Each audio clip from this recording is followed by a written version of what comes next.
हफ्ते भर से ये लोग बाहर नहीं आए। हमें लगा कि शायद काकी को हॉस्पिटल में एडमिट किया होगा, क्योंकि काकी बहुत बीमार रहती है ना। और केतन भाऊ का फ़ोन भी नहीं लग रहा था। और सर इधर के लोग बोल रहे थे कि बहुत बांस मार रहा है, इसलिए हमने आपको बुलाया। बर्थडे दरवाज़ा खोलो।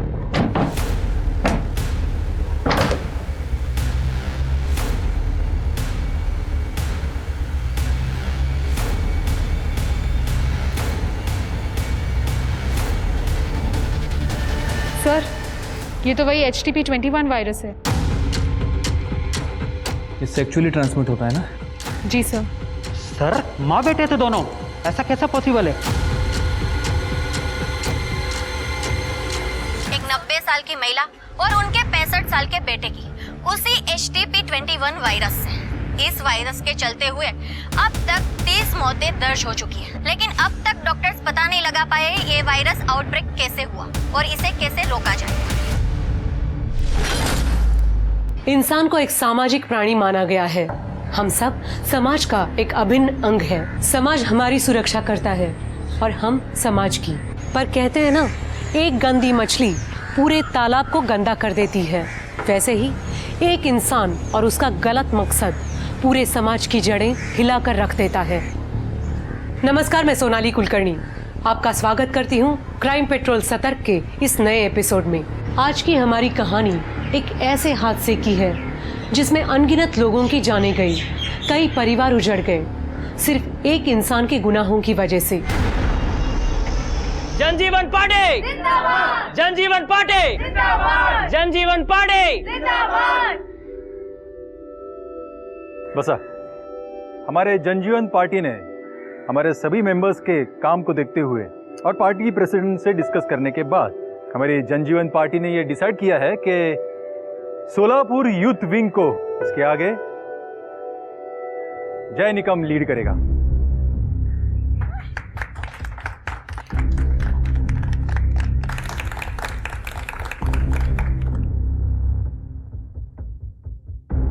थैंक यू दादा।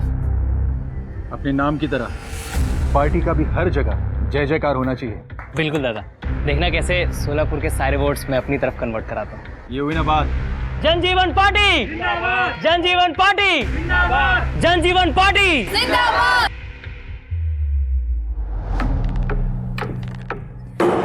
दादा, तू म्हणाला होतास की यूथ विंगची हेड तू मला बनवशील। पूरा साल मैंने उसके लिए मेहनत की और अब ये जय। जानवी, सोशल मीडिया पे सिर्फ फोटो डालना मतलब मेहनत करना नाही होता। आणि राहिला प्रश्न जयचा, तर पार्टीचं कुठलंही काम असो, पेड़ लगाना हो, गड्ढे बुझाने हो या कोई धरना देना हो, पार्टी के हर एक काम को वो आगे से लीड करता है। तुम्हारे बाद में उसने पार्टी ज्वाइन की है, फिर भी जाके पूछो सोलापुर में, हर एक बंदा उसे जानता है। पर दादा, मैं आपकी बहन हूं, उसका कोई फायदा नहीं। ये आजकल काही चालत नहीं। तुम भी मेहनत करो, पार्टी का काम आगे बढ़ाओ। मैं खुद बात करूंगा तेरे पोस्ट के लिए, पर सिर्फ तुम मेरी बहन हो इसलिए नहीं। शांत हो जाओ।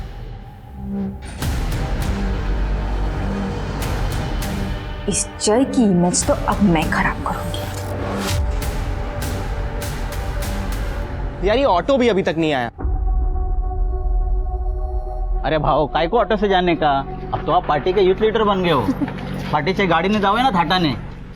बाबू, पब्लिक के बीच रहकर ही पब्लिक की प्रॉब्लम के बारे में समझता है। अपन जन सेवक आए और आज की सेवा ये शहर के गड्ढे चेक करना। ऑटो वालों को शहर के सारे गड्ढों का एड्रेस मालूम होता है। क्या म्हणतेस मीना, बरोबर ना? अगदी बरोबर। बैठो भाऊ। कितना क्यूट है ना जेरी। कौन ये politician? Excuse me, politician cute नहीं कमीने होते हैं। कौन से एंगल से? कितना ज्यादा क्यूट है वो और कितने अच्छे काम भी करता है। और पता नहीं तुझ जैसे खड़ूस को खराब क्यों लगता है। यार वो मेरा क्रश है।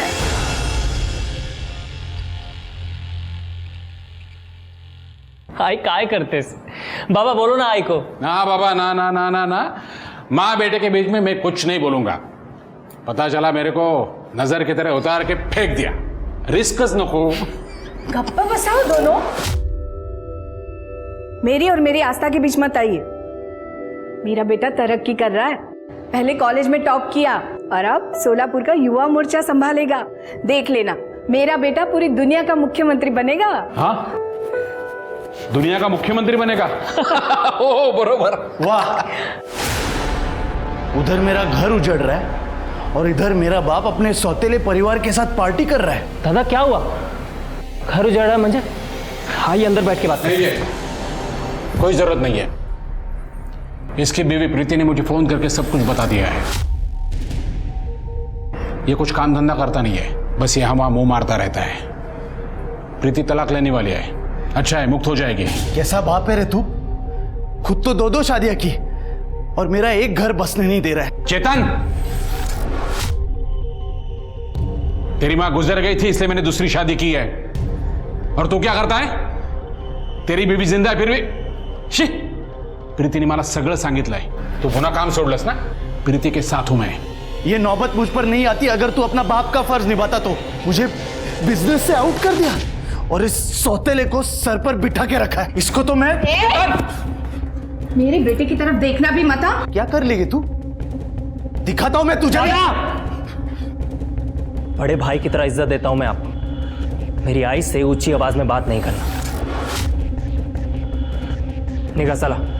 देख लूंगा मैं तुम सबको।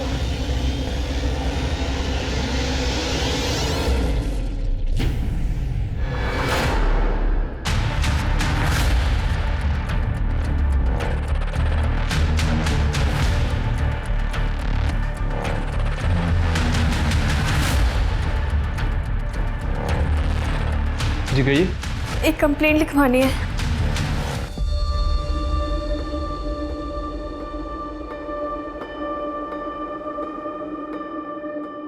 अरे इतना भी क्या अच्छा लगता है तुमको? अच्छा लगता है तो लगता है। हमारी यूनिवर्सिटी के टॉपर मिस्टर जय निकम, आज आपने शहर का आखिरी गड्ढा भर दिया है। तो आज आपको कैसा लग रहा है और इसके आगे की क्या क्या प्लानिंग है, जरा आप हमें बताएं। देश का बेस्ट लॉयर बनना, गरीबों को मुफ्त कानून व्यवस्था मुहैया करवाना और अपने शहर को बेस्ट स्मार्ट सिटी बनाना। और फिर इन सब के बीच अगर टाइम मिला तो तुमसे शादी करना।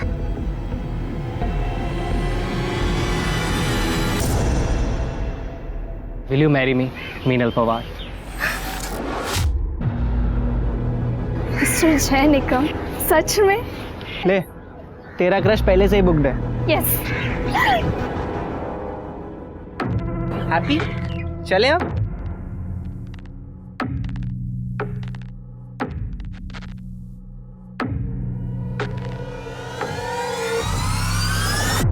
भावा, कसा आहेस?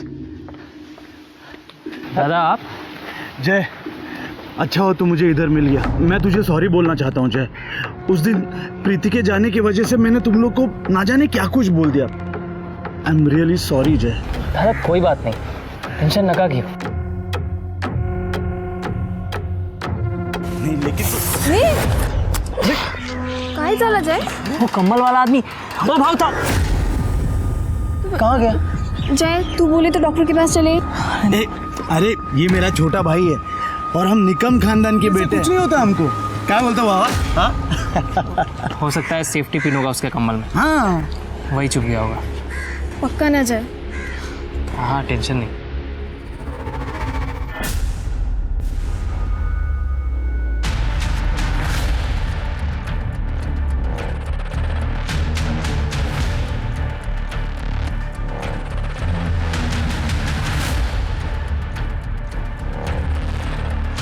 जी कहिए।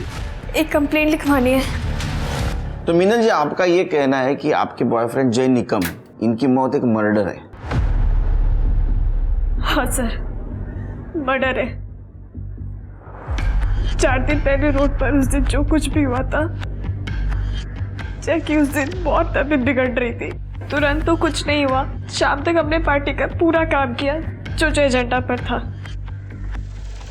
जैक को अच्छा नहीं लग रहा था।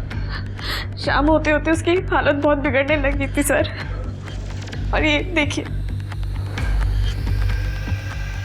मीनल जी, हमें स्टार्ट से बताइए हुआ क्या था और आपको ऐसा क्यों लग रहा है जय की मौत मर्डर है? डॉक्टर ने बोला जय का ब्लड टेस्ट करते हैं। ब्लड टेस्ट की जब रिपोर्ट आई तब पता लगा उसमें एक अजीब किस्म का वायरस है। डॉक्टर ने बोला था कि ये सिम्टम्स नागिन जैसे हैं, पर ये कुछ और है। और फिर डॉक्टर ने कहा कि अब दूसरे ब्लड टेस्ट करते हैं। फैमिली और पार्टी वालों की इज्जत बचाने के लिए जय को हॉस्पिटल में एडमिट नहीं किया गया। अहो आमचा जय तसा नाही आहे तसा तो। चला ना जय को हॉस्पिटल लेके जाते हैं। काकू चलो ना। काकू काकू काकू काकू देखिए, आप तो जानते हैं अगर ये बात बाहर आ गई तो हमारी पार्टी की बहुत बदनामी होगी, और हमारे घर की भी। बिल्कुल। देखिए, इसलिए मैं चाहता हूँ कि जय का जो भी इलाज करना है वो यहाँ हो, अपने घर में। तो जय के सौतेले भाई चेतन और जानवी पर आपको शक है? जी सर। और सर, जब जय की डेथ हुई थी तो चेतन भाव ने 2-3 घंटे में जय का डेथ सर्टिफिकेट भी जुगाड़ लिया था, वो भी योगेश भाव के नाम पर। सर, मैं चाह रही थी कि जय का पोस्टमार्टम हो, लेकिन चेतन भाव ने किसी को पूछा तक नहीं। तो आपके पार्टी के हेड योगेश भाऊ, उन्होंने चेतन को रोकने की कोशिश नहीं की? सर, योगेश भाव पार्टी के काम से मुंबई गए हुए थे। हमने उन्हें कांटेक्ट किया, वो तुरंत वापस आए, और जब वो वापस आए तो उन्होंने क्रियाक्रम रोकने की भी कोशिश की, पर तब तक क्रियाक्रम हो चुका था और जय की बॉडी जल चुकी थी। लेकिन जय को ये बीमारी भी तो हो सकती है। नहीं सर, डॉक्टर को इस बीमारी के बारे में ज़्यादा समझ नहीं आया, पर उन्होंने ये ज़रूर कहा था कि ये सेक्सुअली ट्रांसमिटेड डिजीज़ है। और सर, यही वजह है कि मुझे जय का मर्डर लग रहा है, क्योंकि सर जय ऐसा था ही नहीं। जय आइक ना, हो आज मेरे घर पे कोई नहीं है तो दरवाजा अच्छे से लॉक करके सोना। जय प्लीज आज मेरे घर पे रुक जाओ ना। बघ मीनल, मैं ना बहुत ओल्ड फैशन मी तुझ्यावर प्रेम करतो। मैंने शादी के बाद ही तुझे अपना बनाना चाहता हूँ। जब तू मेरी अर्धांगिनी बनेगी तभी मेरा तुझ पे कोई हक होगा। सर प्लीज, मैं आपके हाथ जोड़ती हूँ, जय का मर्डर हुआ है, प्लीज आप इस पे इन्वेस्टिगेशन कीजिए सर, प्लीज प्लीज सर। हम जरूर इन्वेस्टिगेट करने की कोशिश करेंगे। अब जाइए। Thank you sir. ये चेतन को बहुत जल्दी थी भाई का अंतिम संस्कार करने की। शिरके, जय के दोस्त और योगेश, उनसे पूछताछ करो। और सबसे इंपॉर्टेंट, वो कंबल वाला।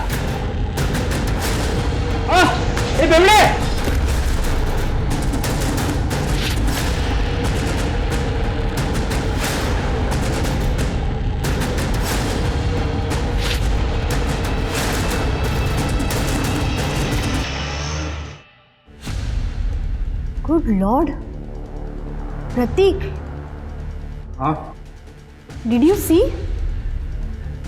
देखो, सारी रिपोर्ट पॉजिटिव है।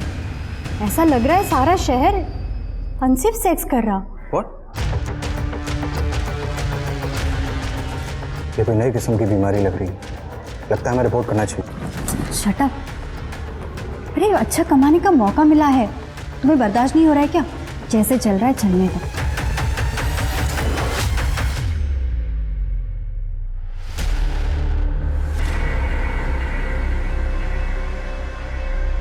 इतना फीवर कैसे हो गया तुझे?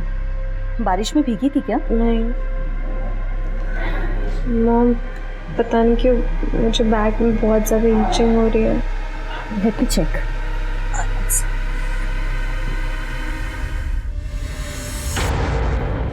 ये देखो। टेल मी निया, टेल मी, किसके साथ सोकर आई है? तुझे पढ़ने भेजा था या ये सब करने के लिए? वो मैंने सच में ऐसा कुछ नहीं किया, ट्रस्ट मी। ये एक सेक्सुअल डिजीज है निया। अब जब तक तू पूरी तरीके से ठीक नहीं हो जाती, यही रहे इस कमरे के अंदर, और तेरा फोन भी मैं अपने साथ लेके जा रही हूँ। सर, हमें तो होश ही नहीं था जय के जाने के बाद। चेतन ने किया सब कुछ। क्या आपको ऐसा नहीं लगता कि ये सब आपके बेटे और जय के सौतेले भाई चेतन ने किया होगा? क्योंकि जय सेक्सुअली एक्टिव नहीं था, उसकी गर्लफ्रेंड ने बताया। काय म्हणजे चेतन ने जय को मारा? मेरे जय को चेतन ने मारा? नहीं नहीं मंगला, चेतन, मंगला, मंगला नहीं, मंगला मेरी जय को मारा। मंगला रुको। ने मेरी जय को खून किया। मैं ये मार डालूंगी। छोड़ो। छोड़िए। छोड़ोगी नहीं। आप लेके जाइए। मेरी बेटी का खून किया। लेके जाइए। सर क्या बेवकूफ औरत है ये। उसका बेटा मरा है जिसको तुमने घाई घाई में जला दिया। सर मैंने उसको जलाया क्योंकि उसके गंदे धंधों का कोई सबूत ना रहे। हम इज्जतदार लोग हैं सर, और अगर किसी को पता चलता कि उसको नागिन हुआ है, सब बर्बाद हो जाते, और मेरे बाबा का बिजनेस भी, और उस बिजनेस में मेरा भी हिस्सा है। डॉक्टर का नाम क्या है? डॉक्टर जाधव। सर डॉक्टर साहब, मेरा बेटा ठीक नहीं होगा क्या? आपने जो दवाइयाँ बोली थी वो भी दे दी, खूब महंगा है तो औषध है। बाबूराव, ये HSV है, ये कभी ठीक नहीं होता। ऊपर से तेरा बच्चा प्रीमेच्योर पैदा हुआ था और बहुत कमजोर है, इसलिए बार बार बीमार हो जाता है। इसका मतलब इस बीमारी का कोई इलाज नहीं? हम लोग कावेरी नगर पुलिस स्टेशन से आए हैं, जय निकम की मौत की इन्वेस्टिगेशन कर रहे हैं। आपसे कुछ बात करनी थी। ओके, आइए ना। हाँ डॉक्टर साहब। जय को HSV वायरस ही लग रहा था। मैंने उसका ब्लड टेस्ट करने को बोला था, पर उसका रिपोर्ट आने से पहले ही। डॉक्टर साहब, दरअसल ये बीमारी होती कैसे है? यंगस्टर्स जो काफ़ी एक्टिव रहते हैं, खासकर अपने मल्टीपल पार्टनर्स के साथ, उनमें ये काफ़ी कॉमन है। पर जय के केस में ऐसा लग तो नहीं रहा था कि उसको ऐसी बीमारी हो सकती है, क्योंकि पहले दिन वो इतना सीवियर नहीं था। उसकी तबीयत एकदम अचानक लास्ट में ही बिगड़ी। पर हमें तो पता चला था कि जय सेक्सुअली एक्टिव नहीं था। हाँ, लेकिन उसके सिम्टम्स तो HSV जैसे ही लग रहे थे। डॉक्टर साहब, अब जय की बॉडी तो क्रीमेट कर दी गई है। आपके पास उसका कोई ब्लड सैंपल, कोई ब्लड टिश्यू जो हमारी हेल्प कर सके? देखिए, डोंगरे लैब में सब टेस्ट हुए थे, अब वहाँ ट्राई कर सकते हैं, आपको एक आध सैंपल मिल जाए। Welcome doctor. Shirke Trupti, doctor Vipul Rao है, बैठिए। हेलो। इंडिया के सबसे बेस्ट मेडिकल कॉलेज में प्रोफेसर है। इनको जय के केस के सिलसिले में यहाँ बुलाया। थैंक यू डॉक्टर, आप इतने शॉर्ट नोटिस पर यहाँ आए। अरे it's all my pleasure, thanks. वैसे तो पूरी केस मैंने आपको बता दी है। एनी न्यू इन्फॉर्मेशन, कुछ नया है हमारे पास? हमारा मेन सस्पेक्ट चेतन निकम बहुत ही लालची इंसान है। उसको अपने फादर का बिजनेस चाहिए था। ये सब कुछ करने का उसके पास एक बहुत बड़ा मोटिव है, लेकिन उसका कोई मेडिकल बैकग्राउंड नहीं। डॉक्टर, क्या कोई आम आदमी ऐसा कुछ कर सकता है? All okay doctor? एक मिनट सर, फर्स्ट प्रायोरिटी। तृप्ति, ओके। ठीक है ना डॉक्टर साहब? हाँ सब ठीक है। देखिए, आप इस केस के बारे में मुझे थोड़ा जल्दी बताइए। हमने जय के फैमिली डॉक्टर से बात की। उनका कहना है कि उसको शायद HSV वायरल इन्फेक्शन हुआ था, अचानक से तबीयत बिगड़ गई और ये सब कुछ हुआ। डॉक्टर के लिए ये केस बहुत अजीब था और ये सब कुछ बहुत तेजी से हो गया। हमारे पास कोई ब्लड रिपोर्ट्स या DNA सैंपल्स हैं क्या? जी सर, मैंने डोंगरे लैब से बात की है, वो शाम को फाइल्स लेकर यहीं आ रहे हैं। शाम को? देखिए, इतनी सीरियस बात चल रही है और आप लोग इतने आराम से काम कर रहे हैं। केलकर जी, आपके पास जैसे रिपोर्ट्स आती हैं, आप सबसे पहले मुझसे कांटेक्ट करेंगे, मुझे भिजवाएंगे वो। Okay, I M clear enough? Thank you. कमाल आदमी है ये, हमसे ज्यादा तो इस डॉक्टर को गाई है। ठीक है, हम हमारा काम करते हैं। जिस एरिया में जय को सुई लगी थी, उस एरिया का CCTV फुटेज कलेक्ट करो, मिनल से क्रॉस चेक करो और उस कंबल वाले के बारे में इंफॉर्मेशन निकालो। देखो उस एरिया में किसी ने कुछ देखा क्या। आखिर जय को इस तरह कोई क्यों मारेगा? ये सच में मर्डर है या कोई नई बीमारी? जेरी, एक बात बताओ बेटा, क्या तुम्हारे और निया के बीच कुछ फिजिकल? नो आंटी, ऐसा कुछ भी नहीं है। देखो Jerry, I am telling you clearly, marriage के पहले ये सब करना मतलब सीधे हेल में जाना। आंटी ट्रस्ट मी, ऐसा कुछ भी नहीं हुआ है हमारे बीच में। और एक्चुअली निया को तो ये भी नहीं पता है that I like her. What? नमस्कार। बस आप बस। अरे अरे अरे अरे अरे केळकर साहेब, काय हे? यावेळी ना आपण एक परमनंट स्लॅब टाकून घेऊया।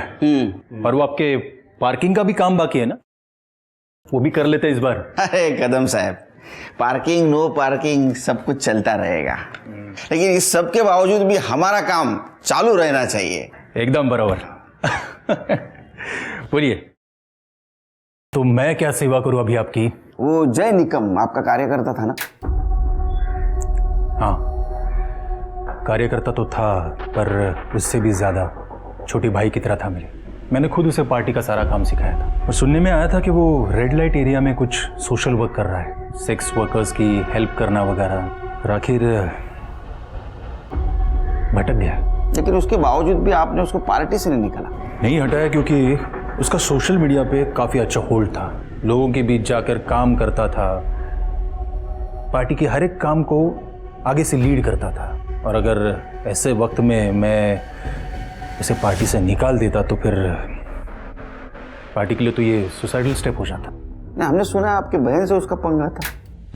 नहीं, पंगा नहीं, बस 2 यंग मेंबर्स में कंपटीशन था। दोनों सोलापुर युवा मोर्चा लीड करना चाहते थे। कोई शक नहीं कि जय में ज़्यादा काबिलियत थी। लेकिन इस सब की वजह से आपके बहन को तो गुस्सा आया होगा, और शायद इसीलिए उसने बदला लेने की बात की। केड़कर साहब, जानवी जिद्दी है, इसीलिए अभी तक पार्टी में आगे भी नहीं बढ़ी। जय की मौत तो कुछ HSV वायरस से हुई है ना, तो फिर मतलब ये इंक्वायरी वगैरह। क्योंकि वो बीमार होने से पहले उसको किसी ने कुछ चुभाया था, और उसकी बॉडी भी जल्दबाजी में जलाई गई। मैं जानता हूँ। मैं उस वक्त मुंबई में था। उसी वक्त मुझे चेतन का फ़ोन आया था। कह रहा था कि अगर उसकी बॉडी जल्दी नहीं जलाई तो फिर वो बीमारी पब्लिक कर देगा, उसके फोटोग्राफ्स पब्लिक कर देगा। और आप तो जानते हैं, पार्टी का इमेज का जब सवाल होता है तो खराब लगता है। ठीक है, आप जा सकते हैं, लेकिन आप और आपकी बहन शहर छोड़ के मत जाइए। हाँ, ठीक है, अच्छा लगा। हाँ, मुझे डाउट आ रहा है शेर के, ये योगेश को चेतन ने जय की बीमारी एक्सपोज करने की धमकी दी थी, और इसने बॉडी जलाने दी। इसके बहन पे ध्यान रखो, टेढ़ी खीर है वो। सर। अरे डॉक्टर आप? जी, केलकर साहब रिपोर्ट्स आई क्या? नहीं, अभी तक नहीं आए। देखिए, ये बीमारी इतनी बुरी तरह पूरे शहर में फैल रही है, और आप लोग हैं ना केलकर साहब, ये एक नए किस्म का वायरस है, एक नया वेरिएंट है। नए किस्म का वायरस? जी, इसके सिम्टम्स बिल्कुल HSV जैसे हैं, यानी कि नागिन जैसे, लेकिन ये उसके मुकाबले कहीं ज़्यादा खतरनाक है। डॉक्टर्स ने इसे नाम दिया HTP-21 वायरस। HSV एक सेक्सुअली ट्रांसमिटेड डिजीज़ है, और ऐसा लगता है कि HTP-21 भी इसी तरीके से फैल रहा है पूरे शहर में। जय इस बीमारी का पहला पेशेंट था, और अगर हमें उसकी रिपोर्ट्स मिल जाएं तो हमें ये बीमारी ठीक करने में मदद मिल सकती है sir, as simple as that. Kelkar साहब, देखिए, आपके पास जैसे ही रिपोर्ट्स आती हैं, आप सबसे पहले वो रिपोर्ट्स मुझे भिजवाएंगे, मुझसे कांटेक्ट करेंगे। Thank you. हेलो, हाँ बोलिए, किधर है? सर, इनकी बातें सुन के तो लग रहा है केस सॉल्व करने नहीं, बल्कि हमसे इन्फॉर्मेशन निकालने के लिए आए। इसका बैकग्राउंड चेक करो। सर। पुलिस अक्सर क्रिमिनल और क्राइम को समझ के परख के क्रिमिनल की मानसिकता पहचानती है और मुजरिम तक पहुंचती है, पर एक वायरस की मानसिकता क्या सुराग दे पाती पुलिस को। इसलिए पुलिस ने अपनी सारी इन्वेस्टिगेशन, शक की सारी सुई ऐसे लोगों की तरफ मोड़ दी जिनका साइंस या मेडिकल बैकग्राउंड हो, पर वहाँ भी उन्हें कुछ ज़्यादा सफलता नहीं मिल रही थी। दूसरी ओर इस महामारी से मरने वालों की तादाद बढ़ती जा रही थी। पुलिस के पास सस्पेक्ट्स कम थे और समय उससे भी कम। सर, चेतन के पीछे एक हवलदार लगाया था और उसकी मेडिकल हिस्ट्री भी चेक की। सर, चेतन ने ना तो कभी किसी मेडिकल हिस्ट्री वाले से बात की है और ना ही कभी उसके टच में रहा है। तो जय को ये बीमारी हुई कैसे? सर, सेम हाल जानवी का भी है। उसका सारा टाइम फोटोज खींचने में और उन फोटोज को सोशल मीडिया में अपलोड करने में जाता है। बाकी उसके कॉल रिकॉर्ड्स भी क्लीन है।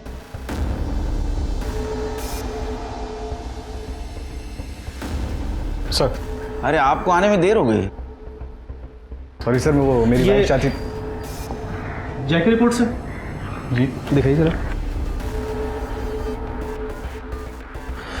प्रतीक, जय इस केस का पहला पेशेंट था ना? जी, उसके बाद से ही शहर में केसेस बढ़ने स्टार्ट हुए थे। नहीं प्रतीक, ये सिर्फ सोलापुर में हो रहा है क्या? As far as I know, yes.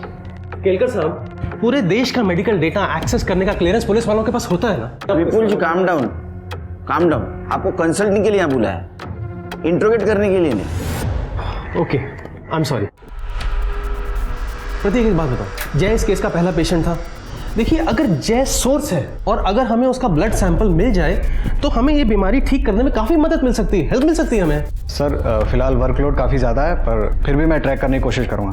I try my best. देखिए, आप मेडिकल फील्ड से हो, अगर फिर से कुछ ज़रूरत पड़ी तो मैं बुला लूँगा आपको। Sure sir. Okay sir, fine. Thank you sir. Okay.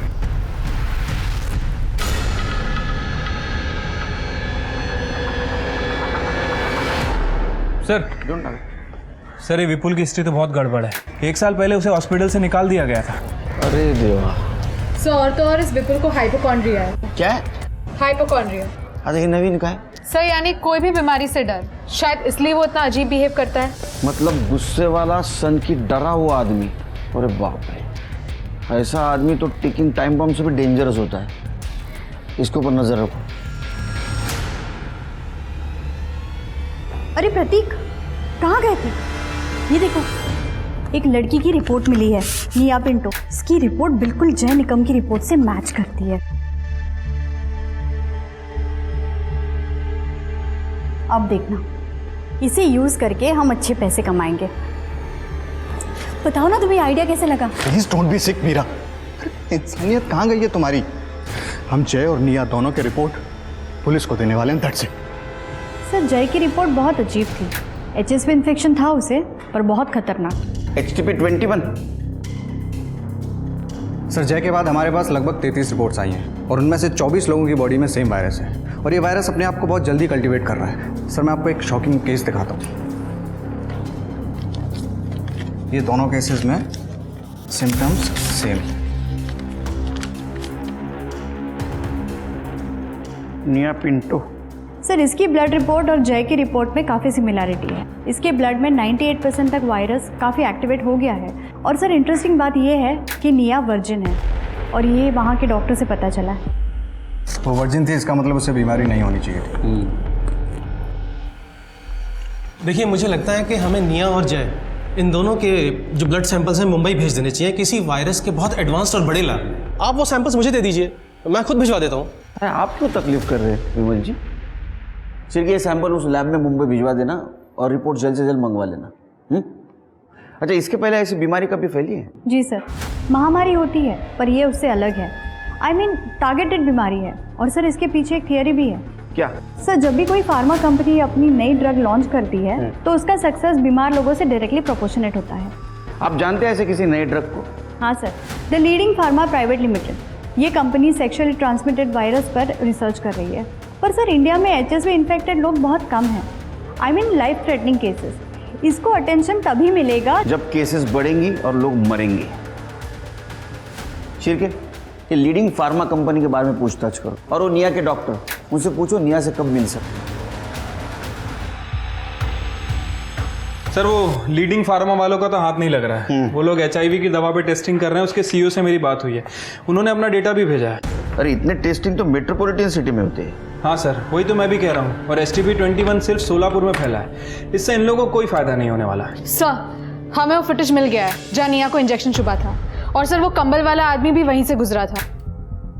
मिनल को बुलाओ फुटेज चेक करने के लिए, देखो कुछ मिलता है क्या। जी सर। सर, वैसे मैंने सभी पेशेंट्स के परिवार वालों से बात की। ये सबको STP 21 इन्फेक्शन से पहले कोई चीज़ चुभाई गई थी और सभी ने अपने एरिया में कोई कंबल वाला आदमी देखा था। इसका मतलब है सेक्सुअली ट्रांसमिटेड डिसीज कोई इंजेक्शन के थ्रू फैला रहा है। हो सकता है सर। अब ये फुटेज और मिनल, इन दोनों से कुछ क्लू मिल सकता है। सर, आपने विपुल पर नज़र रखने के लिए कहा था। सर, उसने अपना पूरा घर बंद कर लिया है। और एक बात सर, उसने बहुत सारा सर्जरी का सामान खरीदा है।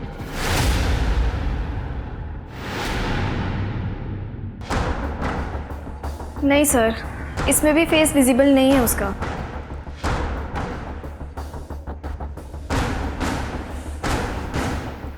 सर, इसे कहीं तो देखा है।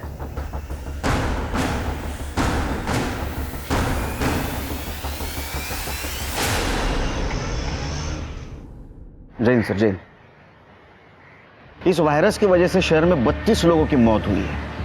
अगर यही हाल रहा ना तो सारे हॉस्पिटल भर जाएंगे। एक आदमी जिंदा नहीं रहेगा शहर में। सर, मुझे लग रहा है कि इसके पीछे उस कंबल वाले का ही हाथ है। तो ढूंढो उसे Shirke. Sir, Mumbai virus lab से जय और निया की ब्लड रिपोर्ट आ गई है। सर, रिपोर्ट के हिसाब से दोनों के ब्लड में हर्पीस वायरस नाम का खतरनाक वेरिएंट है। H-MEGA-2। और सर इसके साथ साथ ITP ब्लड डिसऑर्डर के ट्रेसेस भी मिले हैं। HTP-21 इसी का म्यूटेंट वर्जन है सर। मतलब ये दोनों बीमारियां एक दूसरे से जुड़ी हुई है? नहीं सर, मुझे कुछ गड़बड़ लग रही है। सर ये देखिए, पिछले महीने मुंबई वायरस लैब से H-MEGA-2 मंगवाया गया था और एड्रेस देखिए डोंगरी लैब का है। उठाओ उनको। ये वायरस तुमने मंगवाया था, ये वायरस तुमने सारे शहर में फैलाया, 32 लोगों की मौत हो गई, मर्डर का केस ठोकूंगा, नाटक बंद करो। नहीं सर, वो सर हम मानते हैं कि हम अपनी पर्सनल स्टडीज के लिए ये सब सैंपल मंगवाते थे, लेकिन सर ये हमने नहीं मंगवाया। ये क्या है? ये तुम्हारा लेटर हेड, तुमने रिक्वेस्ट की थी ना मुंबई लैबोरेटरीज को वायरस के लिए। ये तुम्हारा सर्टिफिकेट, ये तुम्हारा लाइसेंस, ये क्या सब फेक है? सर एक मिनट सर, हम क्लिनिक के एड्रेस पे कुछ भी नहीं मंगवाते थे। जितने भी पर्सनल एक्सपेरिमेंट्स थे हम सारे घर पर ही करते थे। बकवास बंद, बिल्कुल बकवास बंद। हमारे पास जितने भी सस्पेक्ट है सबसे पूछताछ हो गई, उसमें से तुम ही ऐसे सस्पेक्ट हो जिसको वायरस के बारे में मालूमात थी। सर इस रिपोर्ट में एक खास बात है, ITP disease. Sir it's a blood disorder और ये डिसीज बहुत रेयर होती है। इस डिसीज में ब्रूसिंग होती है, ब्लीडिंग होती है। सर हम रिक्वेस्ट कर रहे हैं आपसे, आप हमारे कहने पर प्लीज सर मेडिकल एसोसिएशन से लिस्ट चेक करवा लीजिए, आपको सब कुछ मिल जाए। सर मैंने सारे ITP पेशेंट्स को चेक किया। जय का कनेक्शन सिर्फ एक ही पेशेंट से मिला है, उसका नाम है शबनम, जो रेड लाइट एरिया में रहती है। और सर ये शबनम 2 सितंबर से गायब है। क्यों, क्या हुआ? सर चेतन और शबनम का झगड़ा हुआ था, जिसके बाद शबनम ने चेतन को बेइज्जत करके घर से निकाल दिया था। तो चेतन ने अफवाह फैला दी कि शबनम को नागिन की बीमारी है। उसके बाद शबनम का धंधा बंद हो गया। उसको बीमारी थी? No sir. शबनम को रेयर ITP बीमारी थी ना, तो उसकी दवा या बिल ऐसा कुछ अपने हाथ लगाए?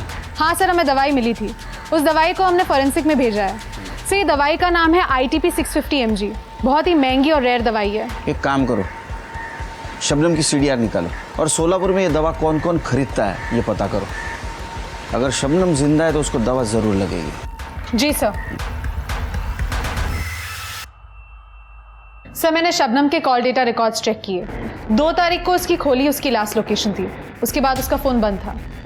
और सर मैंने शबनम की दवाइयाँ भी चेक की, जैसा कि आपने कहा था। अगर ये शबनम वाकई जिंदा है तो कोई ना कोई इसे दवाई ज़रूर दे रहा है सर। वैसे सोलापुर इंडस्ट्रियल कंपाउंड के पास एक मिल है सर, जो कई दिनों से बंद पड़ी है, और वहाँ पे एक मेडिकल स्टोर है। वहाँ रिसेंटली HTP-21 की दवाई खरीदी गई है, लेकिन कमाल की बात यह है कि उस एरिया में इसका एक भी पेशेंट नहीं। सुनसान जगह बंद पड़ी मिल।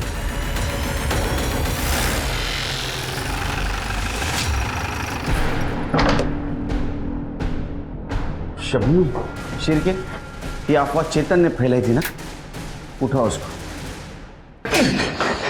पहले शबनम के बारे में अफवाह फैलाई क्योंकि उसने वो घर से धक्के मार के निकाल दिया था, और बाद में ये सारी बीमारी तूने शहर में फैलाई। सर वो एक सेक्स वर्कर एक इज्जतदार आदमी को ऐसे भगा दे, बुरा नहीं लगेगा क्या? सेक्स वर्कर को इज्जत नहीं, और उसके पास जाने वाले मर्द को बहुत इज्जत है। हाँ, उसको बदनाम करके तेरा पेट नहीं भरा इसलिए तूने उसको किडनैप किया, अपने भाई का मर्डर कर दिया। नहीं सर।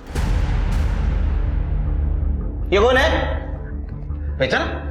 तू है ना कंबल ओढ़ के सारे शहर में घूम रहा है ना इंजेक्शन मारते? सर बगा ना, उसका कॉम्प्लेक्शन और मेरा कॉम्प्लेक्शन अलग है सर। सर जिस दिन शबनम गायब हुई थी मैं मेरी बीवी के घर पे गया था उसको मनाने। सर मैंने जय को सच में नहीं मारा है।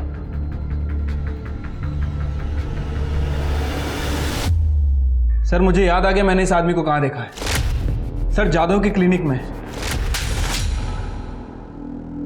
व्हाट? उन सबको इंजेक्शन तू दे रहा था ना? तेरे से पूछ रहा हूं, तू दे रहा था ना इंजेक्शन? बोलता क्यों नहीं? बोल। हाँ 5:30 मेंटल घरी आलो। सर इस बाबूराव को बहुत तोड़ा, लेकिन कुछ बोल नहीं रहा सर। इसका मतलब ये महामारी उसने नहीं फैलाई? सर बाबूराव के बेटे को बचपन से HSV था। उसकी माँ एक सेक्स वर्कर थी। बच्चा बहुत ही प्रीमेच्योर पैदा हुआ था, इसलिए उसकी इम्यूनिटी भी बहुत कम थी। और आस पड़ोसी के लोग का कहना है कि बाबूराव बहुत ही खुश हो रहा था कि बीमारी फैल रही थी। उसका कहना था कि फाइनली उसके बेटे का इलाज हो जाएगा। हो सकता है सर। वैसे मैंने शबनम की मेडिकल रिपोर्ट भी चेक की। शबनम को अभी तक होश नहीं आया सर, लेकिन उसकी बॉडी पे इस तरह के पंचर वुंड्स है जैसे लगता है कि किसी ने गलत तरीके से उसका ब्लड निकाला है। तो हो सकता है जिसने ब्लड निकाला उसको ब्लड निकालने का तरीका मालूम नहीं था, जैसे कि बाबूराव।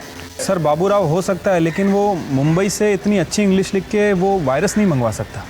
उसका फ़ोन चेक करो। सर क्लब के फिंगरप्रिंट्स मैच हो गए।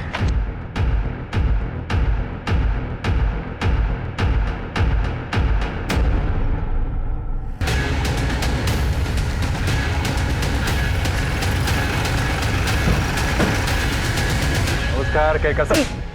अरे केळकर साहेब काय चाललंय है? क्यों उठाए मुझे?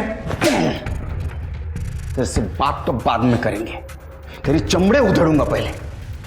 वैसे तो 3rd डिग्री भी बहुत कम है तेरे लिए। हाथ नहीं लगाना।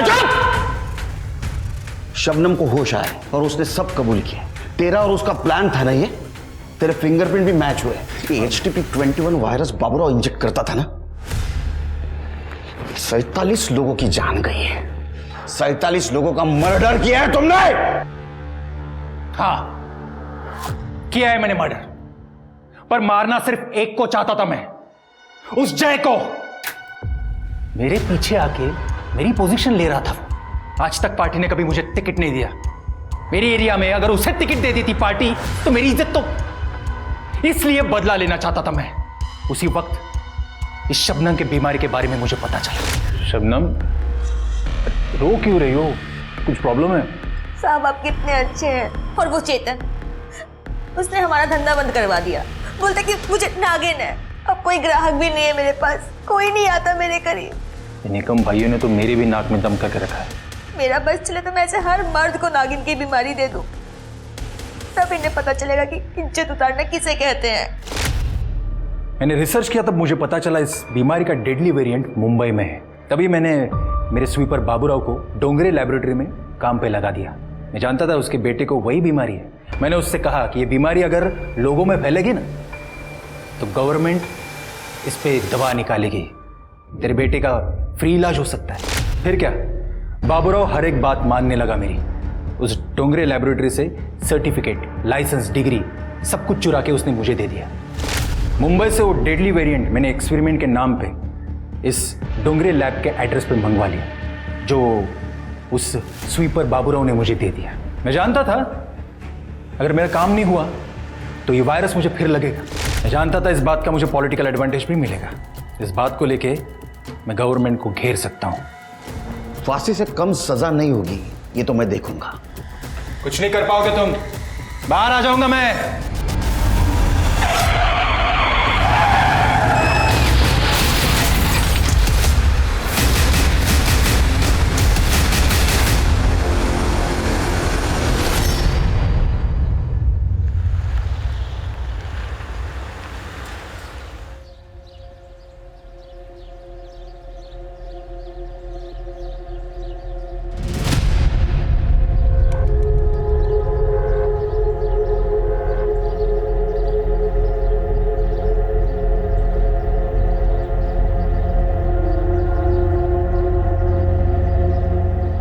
मुझे हमेशा गर्व था अपनी बेटी पर और रहेगा।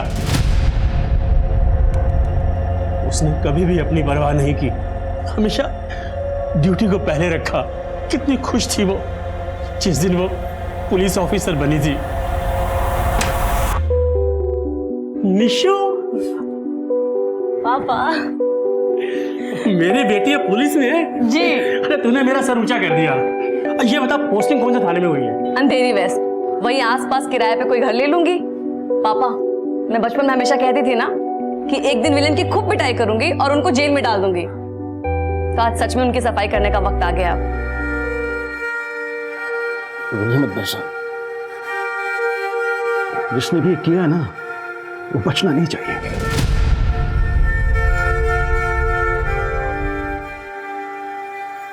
निशा मैम हमारे पुलिस डिपार्टमेंट की सबसे होनहार ऑफिसर्स में से थी। उनका जाना हमारे पूरे पुलिस डिपार्टमेंट के लिए बहुत बड़ा धक्का है। मैं वादा करता हूं आपसे, उनके कातिल ज्यादा दिन तक बच नहीं पाएंगे।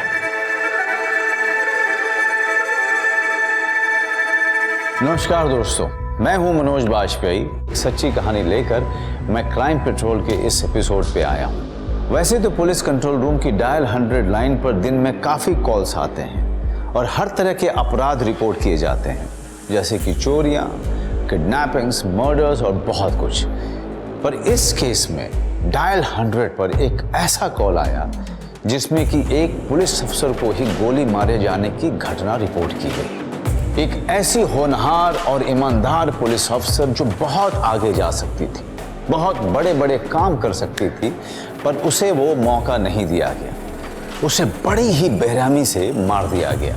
ये केस अपने आप में एक ऐसी पहेली थी जो शायद सुनने में किसी फिल्म की कहानी लगती होगी, और उसका सच राज बनकर कहीं छुपा हुआ था, एक इंसान के दिमाग में।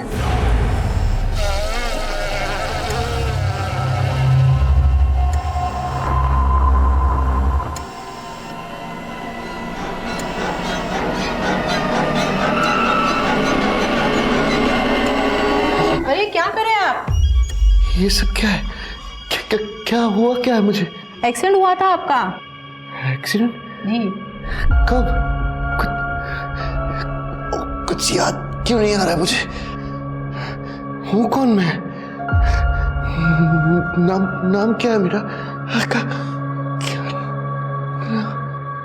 क्या नाम है मेरा?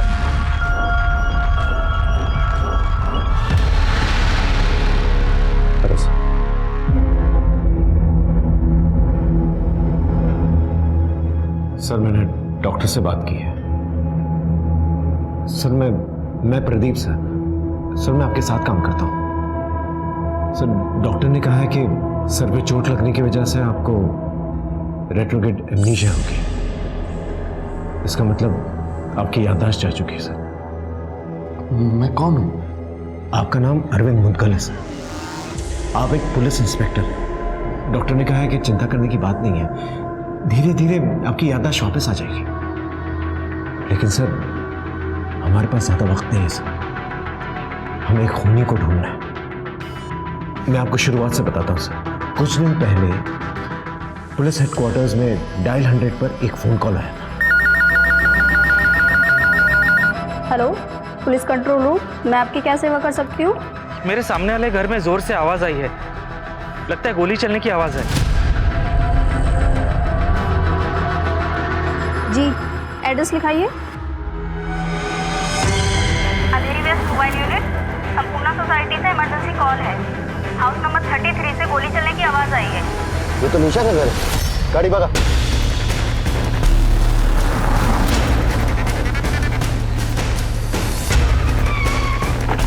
प्लीज हटिए, हटिए।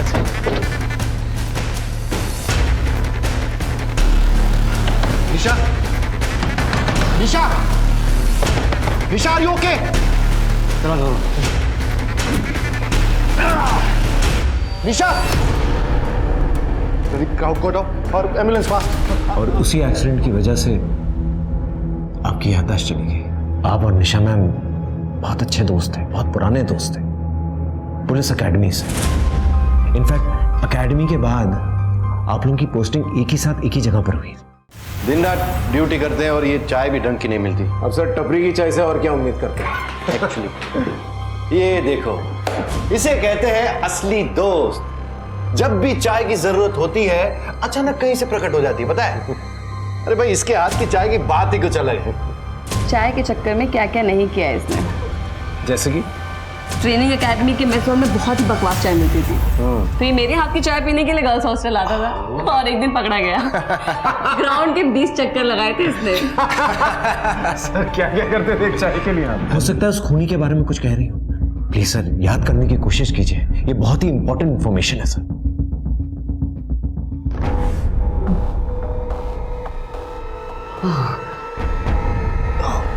नहीं याद आ रहा है मुझे कुछ। No problem sir, no problem. आप रिलैक्स कीजिए।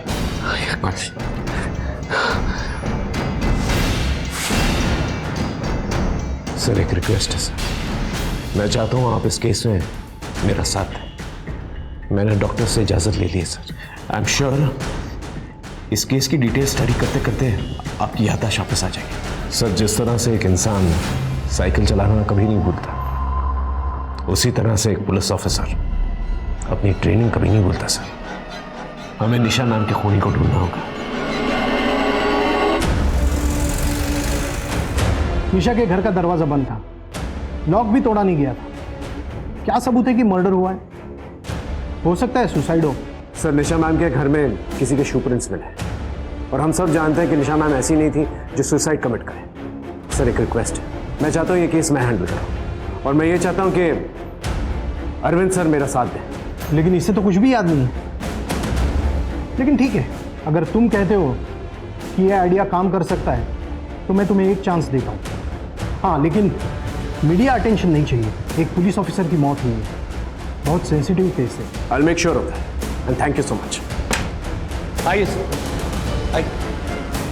सर एम्बुलेंस जाने के बाद मैंने क्राइम सीन को अच्छी तरह से स्टडी किया। ये है वो शू प्रिंट्स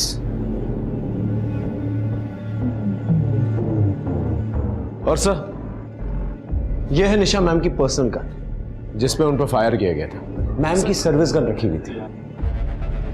और सर मैंने बाथरूम चेक किया था, बाथरूम गीला था। इसका मतलब जब मैम पे फायर किया गया था वो नहाकर निकली थी, उनके बाल भी गीले थे, मैंने नोटिस किया। सर मुझे लगता है जब मैम नहा रही थी उस वक्त कातिल जो है घर के अंदर दाखिल हुआ था, क्योंकि लॉक टूटा हुआ नहीं था। इसका मतलब उसने डुप्लीकेट की का इस्तेमाल किया होगा। सर कातिल ने ग्लव्स पहने हुए होंगे क्योंकि मैम की पर्सनल गन पे मैम ही के फिंगरप्रिंट्स हैं। सर लेकिन मेरी एक बात समझ में नहीं आ रही है, जब मैम की सर्विस गन यहाँ सामने पड़ी हुई, आप ही ने फोन किया था ना डायल 100 पे? हाँ सर, मैंने ही किया था। मैं यही सामने रहता हूँ। कुछ 6 बजे के आसपास जोर से आवाज़ आई थी। पहले पता नहीं चला कि गोली की आवाज़ है या क्या है, लेकिन जैसे मुझे कुछ गड़बड़ लगी मैंने डायल 100 पे कॉल किया। आते जाते किसी को देखा था? सर कुछ 5:30 बजे के लगभग निशा मैडम आई थी। निशा मैम के घर की चाबी और किस किस के पास? चाबी तो अनीता के पास में रहती है, अनीता ही खाना बनाती है उनके यहाँ पे। अनीता खाना बना के कितने बजे निकली थी? सर मैडम के घर आने के कुछ ही देर बाद ही, और उनका रोज़ का खाना बनाकर मैं उसी टाइम निकलती हूँ। और हाँ सर, उस दिन जब मैं निकली तब मैडम नहाने जा रही थी। चेयरमैन साहब, सोसाइटी में जितने भी मेंबर्स हैं और स्टाफ मेंबर्स हैं उनकी सारी डिटेल्स चाहिए मुझे, और ये जो कैमरा सीसीटीवी कैमरा लगा हुआ है यहाँ पर गेट के पास उसकी भी फुटेज चाहिए मुझे। एक मिनट आइए मेरे साथ।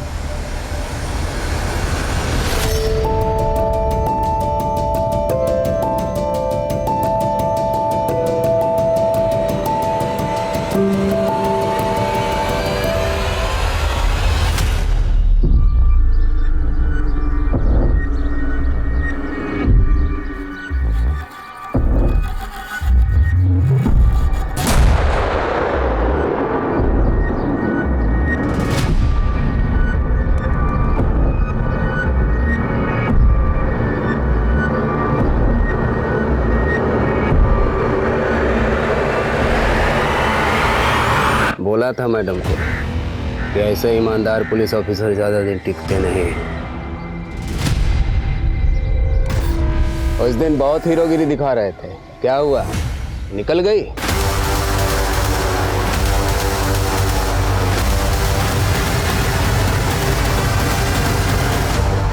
सर क्या हुआ सर? सर हाँ क्या हुआ सर? अरे वो आदमी, मैं पहचानता हूँ उसे। इसका मुझसे और निशा के साथ झगड़ा हुआ था। कौन आदमी सर? अरे वो गया ना अभी मोटरसाइकिल पे। अब मुझे कुछ याद आ रहा है यार।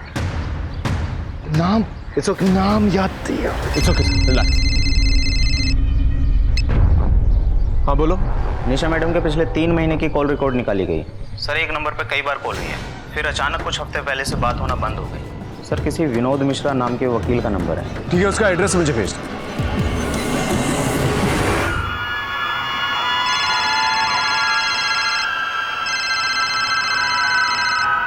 महेश जी एक बार और सोच लीजिए। अब तो बेटी भी चली गई आपकी, अपने भविष्य का सोचिए और सही फैसला कीजिए। साइन कर दीजिए पेपर पर। उन्हीं का फोन था। कोर्ट के किसी केस में निशा और मेरी मुलाकात हुई थी और हमारे बीच कुछ महीनों से रिश्ता भी था, पर मैंने कुछ हफ्ते पहले ही रिश्ता तोड़ दिया। वो क्या है कि एक पुलिस ऑफिसर के साथ मुझे अपना फ्यूचर नजर नहीं आ रहा था। दिन रात ड्यूटी पे रहती थी वो, रिश्ता तोड़ने के बावजूद आपके फ़ोन से उनके फ़ोन पर मिस कॉल्स आते जाते रहे, ऐसा क्यों? उसके लिए मेरी सहानुभूति थी, चिंता भी थी, इसलिए मैंने उसको कई बार फ़ोन किए पर उसने मेरा फ़ोन नहीं उठाया। आपके पास निशा मैम के घर की डुप्लीकेट चाबी तो होगी ही? नहीं, चाबी नहीं है मेरे पास उसकी।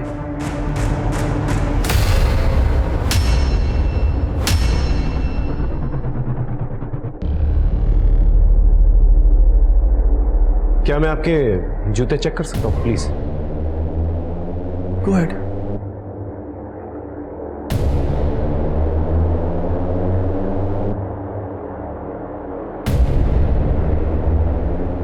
निशा आपके बारे में बहुत बात करती थी, अच्छे दोस्त थे ना आप? जी हाँ, thank you for the information. अगर हमें दोबारा कोई ज़रूरत पड़ेगी तो आपको तंग करें।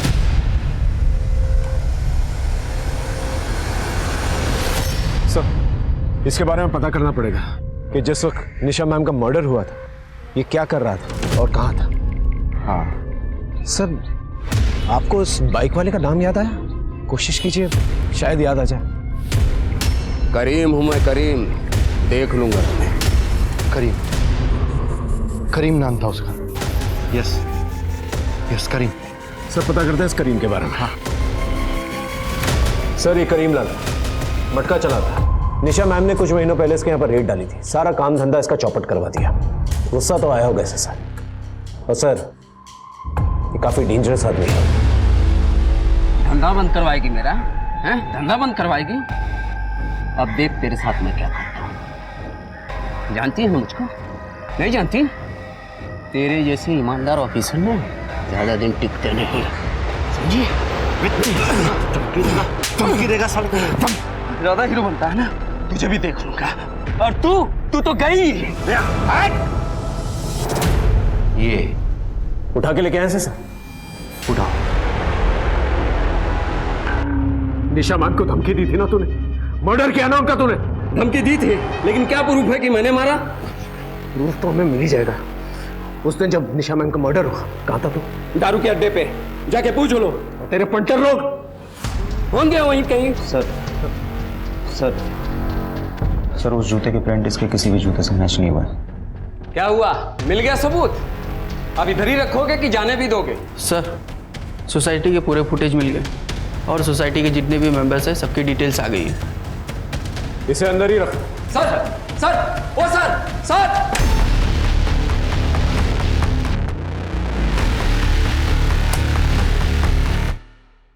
सर निशा मैम जो है 5:30 बजे पहुंचे और उसके ठीक 15 मिनट के बाद अनीता वहां से निकली। सर अब देखते हैं इन 20 मिनट में कौन आया और कौन गया।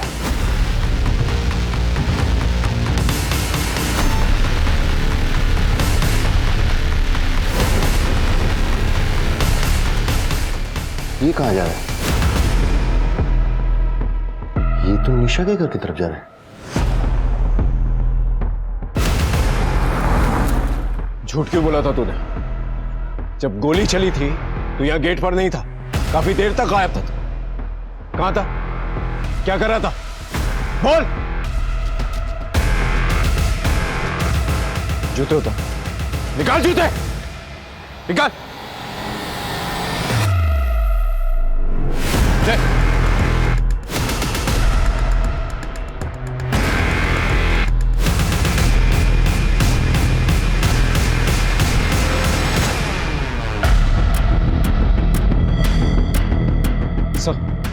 ये वही जूते के निशान है जो निशान हमें निशा मैम के घर में मिले थे। देखिए क्या कर रहा था तू निशा मैम के घर के अंदर? बोल। निशा मैम को क्यों मारा? बोल। सर सर सर आराम से। सर उठिए सर, उठिए आराम से। सर ये जो वॉचमैन लक्ष्मण है ये पहले भी क्राइम कर चुका है, छोटे मोटे, और इसके घर से सस्ते वाले ड्रग्स भी मिले। लेकिन एक बात समझ में नहीं आ रही सर, निशा मैम को मारने का क्या मोटिव हो सकता है इसका? हो सकता है वो करीम का हाथ हो इसके पीछे, उसने अपनी गिरोह में शामिल कर लिया हो सकता है सर। अब ये बात तो लक्ष्मण ही बता सकता। अमित, लक्ष्मण की फोटो आसपास के पुलिस थाने में भिजवा दी। Yes sir. और वो जो चेयरमैन ने सोसाइटी वालों के पेपर्स दिए थे वो क्या है? यस सर एक इंटरेस्टिंग बात है सर, ये अनीता है जो निशा मैम के यहाँ पर खाना बनाने का काम करती थी। इंटरेस्टिंग बात यह है sir that she is a graduate, और ये बात मैंने कंफर्म की। फिर भी निशा मैम के यहाँ पर खाना बनाने का काम करती थी, और सिर्फ निशा मैम के यहाँ ही काम करती थी, और कुछ महीनों पहले ही इसने ज्वाइन किया। इतनी पढ़ी लिखी होने के बावजूद ये बाई का काम क्यों कर रही थी? सर ये तो रावत की बीवी है ना सर। कौन रावत? रावत हमारे थाने में कांस्टेबल था। आपके आने से पहले निशा मैडम के अंडर में काम कर रहा था सर। उसने सुसाइड किया था, और सर अंदर की बात यह है कि मैडम ने उसे रिश्वत लेते हुए पकड़ा था। मैडम ने बोला था या तो रिज़ाइन कर दे, वरना मैडम उसे एंटी करप्शन वालों को रिपोर्ट कर देते हैं। सर इसी शर्म की वजह से शायद उसने सुसाइड कर लिया होगा। और निशा को काफी समय तक इस बात का अफसोस भी था। उसने बताया था मुझे, कुछ कुछ याद आ रहा है मुझे। उसने खुद को मार लिया अरविंद, सुसाइड किया है उसने मेरी वजह से। शायद कहीं ना कहीं मैं जिम्मेदार हूँ इन सब में। ऐसा मत सोचो निशा, इसमें तुम्हारी कोई गलती नहीं। सर ऐसा भी हो सकता है कि अनीता ने अपने पति की मौत का जिम्मेदार निशा मैम को ठहराया। सर मोटिव बनता है सर।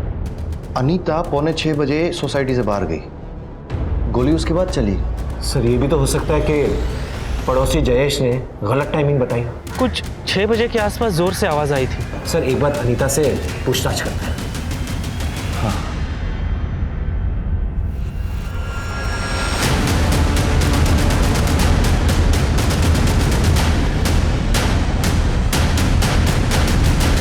तुम्हें अपने पति की मौत का बदला लेना था, इसलिए काम वाली बनकर तुम निशा मैम के घर पे काम करने लग गई।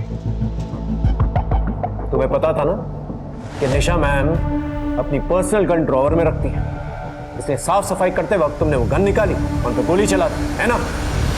नहीं सर, ऐसा कुछ भी नहीं हुआ है। सच बात ये है सर कि निशा मैडम जानती थी कि मैं कौन हूँ। मुझे दूसरा कोई जॉब नहीं मिल रहा था, इसलिए उन्होंने मेरी हेल्प की अपने यहाँ काम देकर। ये बात साबित कर सकती है? नहीं सर। जब तक का इन्वेस्टिगेशन चल रही है शहर छोड़ के मत जा।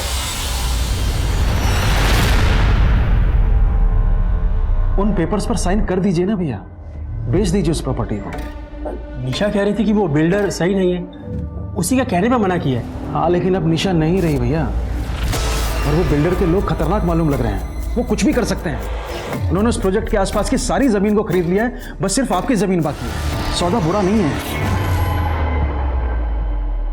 केस घूम रहा था, सस्पेक्ट्स बढ़ रहे थे। ऐसे पेचीदा केसेस में पुलिस पर प्रेशर भी बढ़ता जाता है, और ये तो पहले ही सेंसिटिव केस था।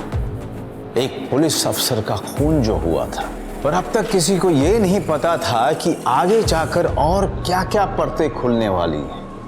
ऐसी परतें जिनसे ये केस और भी ज्यादा सेंसिटिव होने वाला था।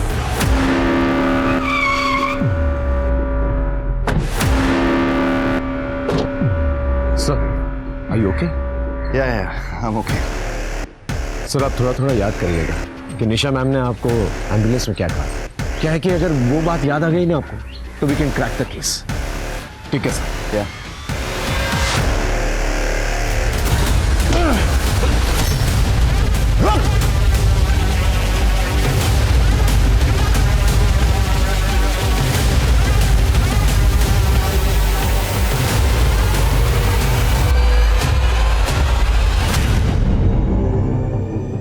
बोल, किसने भेजा है तुझे?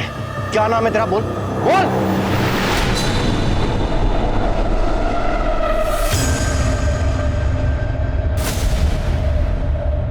अरे ये कहाँ लेके आई है तू मुझे? यहाँ नहीं, वहाँ। चल। अरे देख, अभी भी तुझे बोल रहा हूँ, ऐसे मामलों में मत पड़। अरविंद बात इंसाफ की है और मैं पीछे नहीं हटूंगी। अरे पर ना कमान, लेट्स गो, चलो। अरे सुन तो। Come on.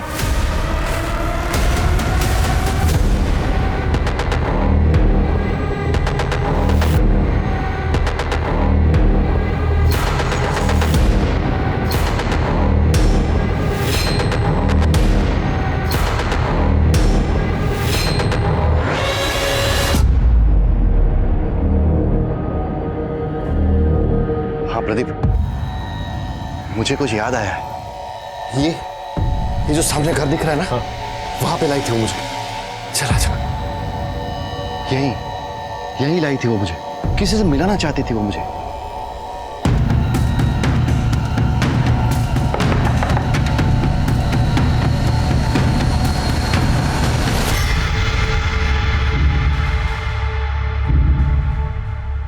अरे अरविंद सर, आप? निशा मैडम कहाँ है? काफी दिन हो गए, वो आई भी नहीं और उनका फोन भी नहीं लग रहा है। दरअसल निशा मैम का मर्डर हुआ।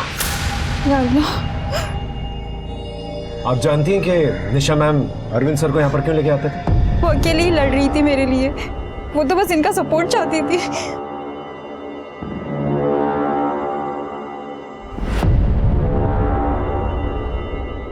तुम्हारे लिए लड़ रही थी मतलब? आकाश चावला बहुत ही बड़ा बिजनेसमैन है, काफी पहुंच भी है उसकी।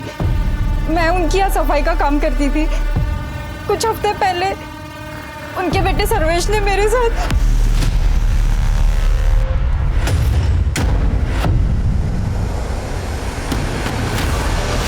फिर क्या हुआ? मैंने कंप्लेंट लिखवाई थी उनके खिलाफ। निशा मैडम भी थी वहां पे। उन्होंने मुझे भरोसा दिलाया था कि वो सर्वेश को किसी भी कीमत पे सजा जरूर दिलवाएगी। उन्होंने कुछ दिनों के लिए ये कमरा दिलवाया था मुझे, ताकि वो लोग मुझ तक ना पहुंच पाए। वो कुछ भी कर सकते हैं। कहीं उन्होंने ही निशा मैडम को तो। और निशा मैडम ने मुझे एक और बात बताई थी, उनके हाथ कोई चीज लगी है, कोई ऐसा सबूत जिसके बलबूते पे वो मुझे इंसाफ दिलवा सकती थी। शायद कोई रिकॉर्डिंग थी, पर वो रिकॉर्डिंग क्या थी ये नहीं बताया था मुझे। आपने एफआईआर कौन सी डेट पे लिखवाई थी? सर, ये रही वो एफआईआर जो फातिमा ने दर्ज करवाई थी। अब इस केस में एक नया एंगल आ गया है सर। ये एफआईआर दर्ज करने के बाद निशा मैम ने सर्वेश चावला को हवालात में बंद कर दिया था। बहुत गुरूर है ना तुझे अपने पैसे पे? हाँ, एक मासूम लड़की का रेप किया तूने, पूरी जिंदगी सड़ेगा इसी जेल में। लेकिन अगले ही दिन जो है चावला के वकील ने उसे बेल पर निकाल लिया था। ये आकाश चावला काफी पावरफुल आदमी है सर। लेकिन निशा के पास जो रिकॉर्डिंग थी वो किस चीज की थी? हम निशा मैम के कंप्यूटर को चेक करते हैं, उनके ईमेल्स को चेक करते हैं, शायद वहां से कुछ पता चल जाए। Good idea sir. Watchman Lakshman का पता चला है, पास के किसी एरिया में छुपा है।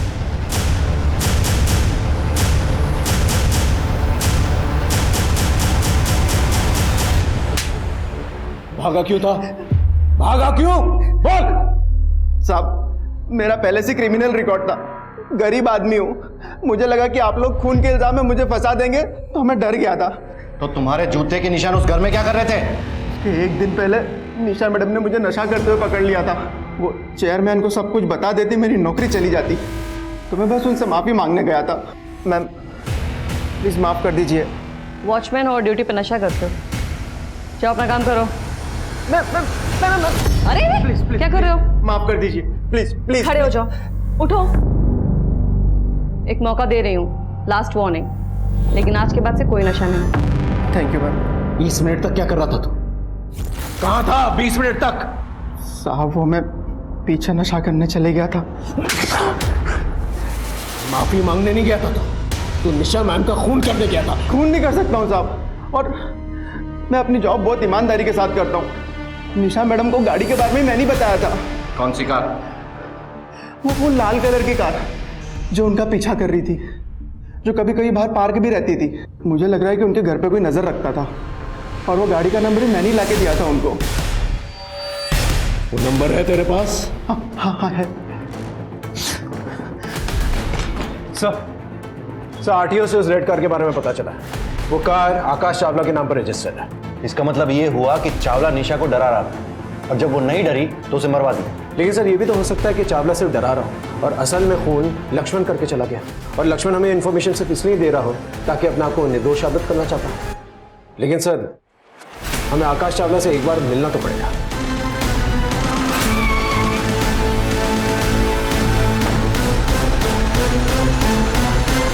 एक पुलिस ऑफिसर का पीछा करना, उसमें नजर रखना, उसे धमकी देना, और क्या क्या करवाया मिस्टर चावला?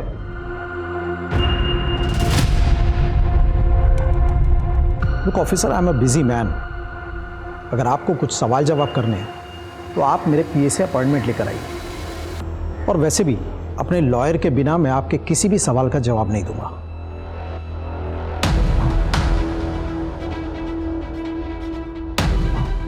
सर बहुत ही घमंडी आदमी है सर ये। एक बार वो रिकॉर्डिंग मिल जाए ना, सब कुछ साफ हो जाएगा। मैं पता करता हूँ सर। हाँ, निशा मैम के कंप्यूटर से फाइल्स मिली? सर आईटी वाला डाटा निकाल ले उनके अकाउंट से, थोड़ा टाइम लगेगा। सर अभी भी पता कर रहे हैं।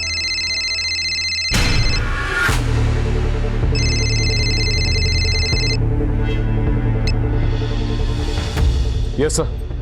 दिमाग खराब हुआ है तुम लोगों का? चावला जैसे बड़े आदमी को लपेट रहे हो केस में। कोई सबूत है उसके खिलाफ? नहीं है सर, लेकिन हम कोशिश कर रहे हैं सर। कोई जरूरत नहीं है, मैंने मना किया था ना, मीडिया अटेंशन नहीं चाहिए। चावला से दूर रहो और इस केस को जल्दी से जल्दी बंद करो। Is that clear? Sir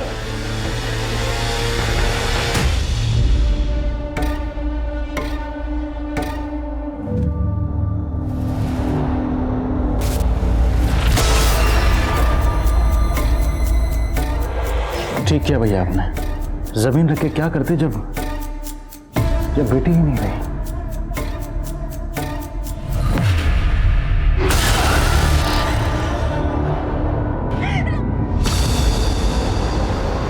sir मुझे आपको कुछ बताना है सर।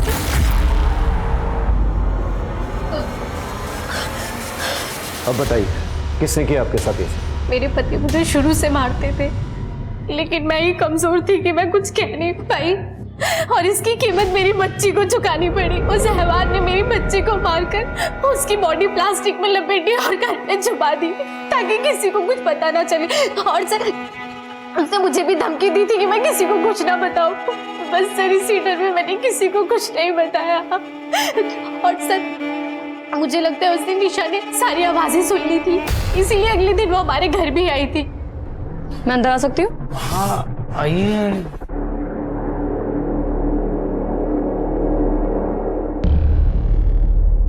कल यहाँ से बहुत चिल्लाने की आवाज आ रही थी, सब कुछ ठीक है ना?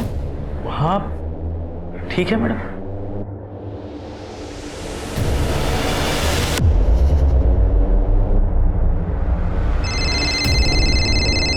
हेलो, या जिस काम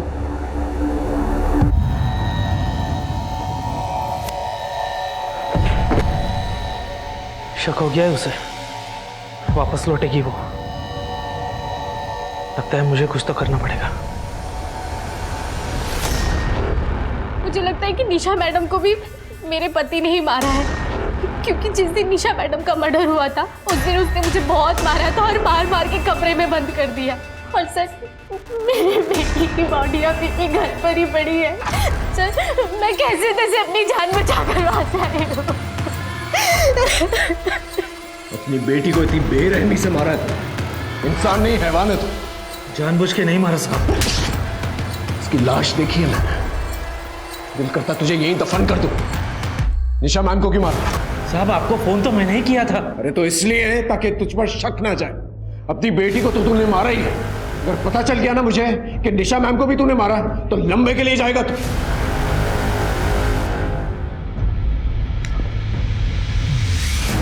सर बहुत शातिर है, मुंह नहीं खोल रहा है। मतलब एक और सस्पेक्ट? इनमें से किसने किया, कैसे पता चलेगा? फिलहाल हम उस रिकॉर्डिंग को ढूंढते हैं जिसे निशा मैम ने रिकॉर्ड किया था, जिसका जिक्र फातिमा ने किया था। कहीं उन्होंने मुझे फिर से अंदर कर दिया तो? हुकुम का इक्का है मेरे पास।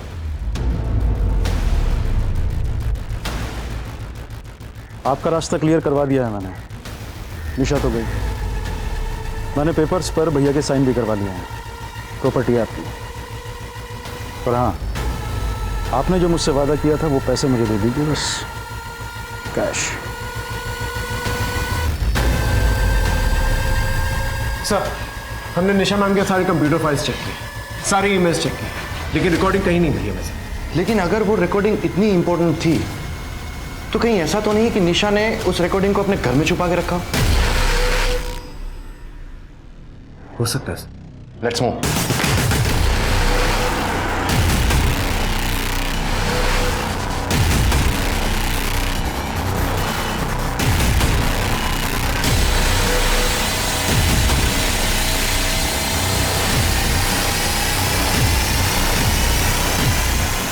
मैम ने इसी फोटो की तरफ इशारा किया था।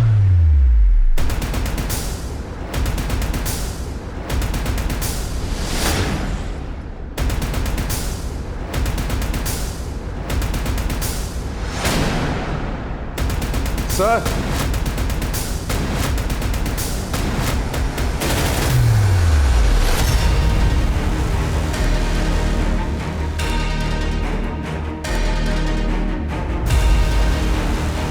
यस, चिंता मत कीजिए, निशा कुछ नहीं कर पाएगी और मैं उसे कुछ करने भी नहीं दूंगा। ये मेरे बेटे की जिंदगी का सवाल है। एक छोटे से रेप के लिए वो जेल जाएगा?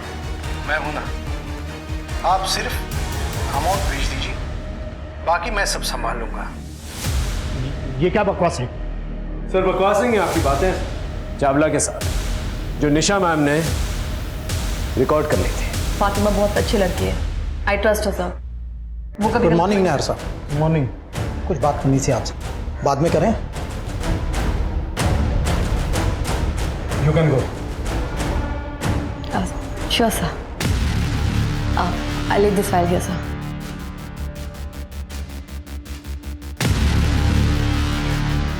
और इसी रिकॉर्डिंग के जरिए आप पर प्रेशर डाल रही थी कि आप चावला का साथ छोड़ दें ताकि वो अपना काम जो है ठीक से कर सके और फातिमा को इंसाफ दिला सके।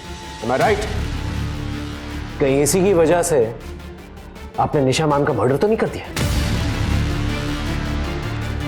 What nonsense? देखिए सर, कन्फेस कर लीजिए, वरना सच तो है हमारे पास। आइए प्लीज।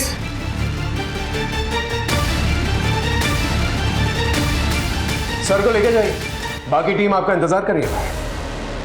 जाइए।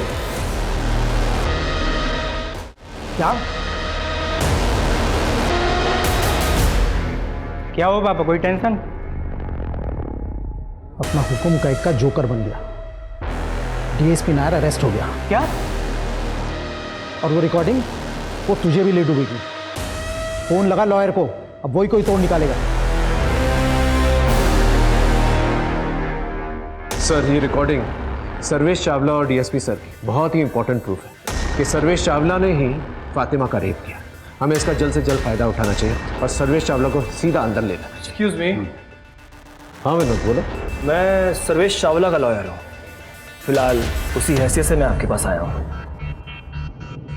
मेरे क्लाइंट की कुछ रिकॉर्डिंग है आपके पास, मैं चाहूँगा कि आप वो रिकॉर्डिंग मेरे साथ शेयर करें, बाकी तो मैं कोर्ट में देख लूँगा।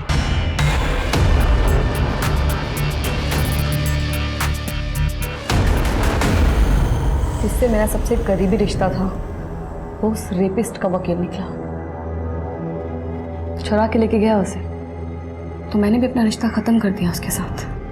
सर, इस विनोद ने हमसे झूठ क्यों कहा था कि पहले रिश्ता निशा मैम के साथ इसने तोड़ा है? और तो और ये दुश्मन का लॉयर है। सर, कहीं ऐसा तो नहीं कि निशा मैम का खून इसने किया? क्योंकि निशा मैम के घर में घुसना इसके लिए बहुत ही आसान था और अब तो मोटिव भी दिख रहा है। लगता है सर एक और सस्पेक्ट जुड़ गया है इस केस से।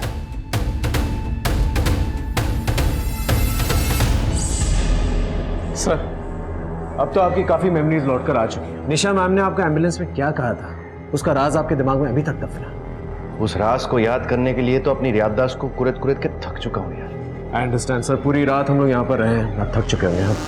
आप एक काम कीजिए, आप घर जाइए, मैं थोड़ी देर और रुक के जो है इस केस को बारीकी से स्टडी करता हूँ। अरविंद पर प्रेशर बढ़ रहा था उस रात हुई घटना को याद करने का। विक्टिम निशा उसकी अपनी दोस्त थी और उस रात मरने से पहले निशा ने अरविंद के कान में जो कुछ भी कहा था उसी में शायद इस केस को सुलझाने का रास्ता था। पर वो चाहकर भी निशा को इंसाफ नहीं दिला पा रहा था। अपनी खोई हुई याददाश्त की वजह से अरविंद अब अंदर ही अंदर गिल्ट महसूस करने लगा था।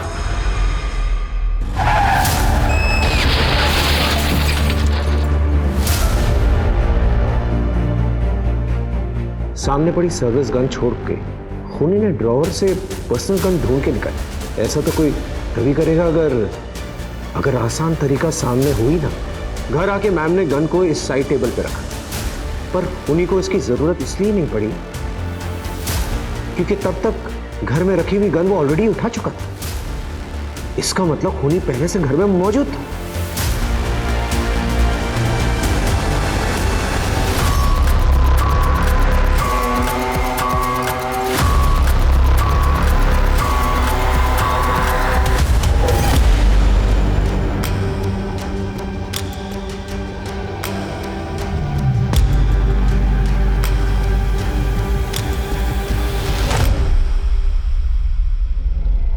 इसका मतलब कातिल घर के अंदर था भी और नहीं भी।